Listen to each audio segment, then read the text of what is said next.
Okay, hi everyone. So today let's discuss this interesting problem. So it says a small spherical ball is released from a point at a height h on a rough track shown in figure. Assuming that it does not slip anywhere, find its linear speed when it rolls on the horizontal part of the track. Okay. So इस तरह से हमारे पास एक spherical ball है.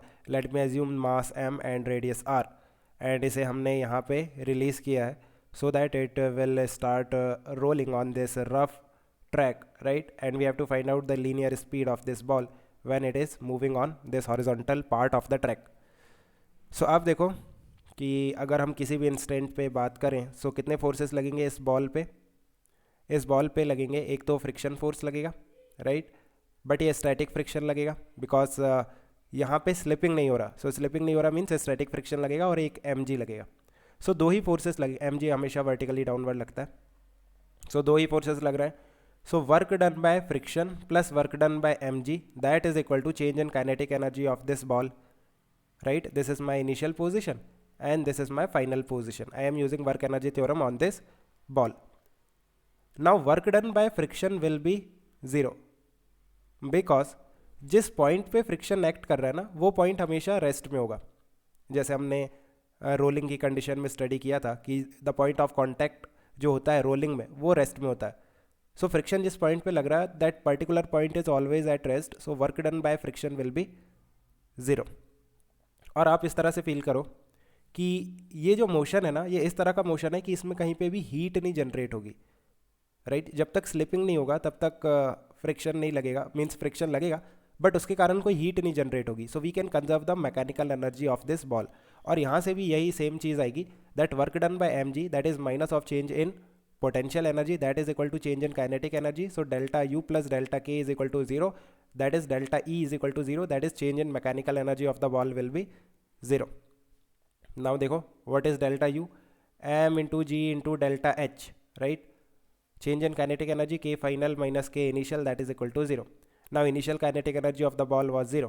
mg delta h की बात करते हैं. So this is my h initial and this is h final. So h final minus h initial will be minus h, right? So delta h will be minus h. So check करो m into g into h that is equal to k final. What is final kinetic energy? जब ये ground पे role कर रहा है इस तरह से सो एक तो इसके पास स्पीड होगी, लीनियर स्पीड. इसका सेंटर कुछ v से मूव कर रहा होगा और पूरी जो बॉल है वो सेंटर ऑफ मास के अबाउट रोटेट कर रही होगी with some omega, right?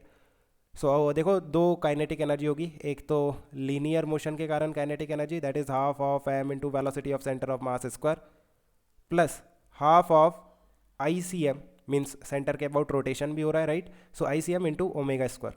Now pure rolling की कंडीशन क्या है दैट जो v है that will be r omega, है ना? ये काफ़ी बार हमने डिस्कस किया है. सो यहाँ से देखो जो फाइनल काइनेटिक एनर्जी आ रही है that is half of m into v square plus half of I about centre of mass of the ball. ये कैसी बॉल होगी? ये एक स्फेरिकल बॉल है and it will be a solid sphere, right? Hollow sphere mention होगा question में अगर ये हॉलो स्फेयर है तो, जैसे हमने पहले डिस्कस किया था. If nothing is mention you have to take solid sphere, right? So 2/5 of mr square that is the moment of inertia of a solid sphere about its centre about an axis passing through its centre, right? Omega को क्या लिखेंगे? v upon r. So v square divided by r square that is the final kinetic energy that is equal to m into g into H. सो यहाँ से देखो क्या क्या चीज़ें cancel हो रही हैं. r स्क्वायर कैंसिल हो रहा है, m भी कैंसिल हो रहा है. इस टू से उस तरफ ले जाओ. So 2gh that is equal to v square plus 2/5 of v square, right? So that is equal to 7/5 of v square. So from here you will get the value of v as 10gh/7 its root. So this is the linear speed of the ball when it is rolling on the horizontal part of the track. So I think you have understood. Let me know if you still have any confusion. We can discuss further.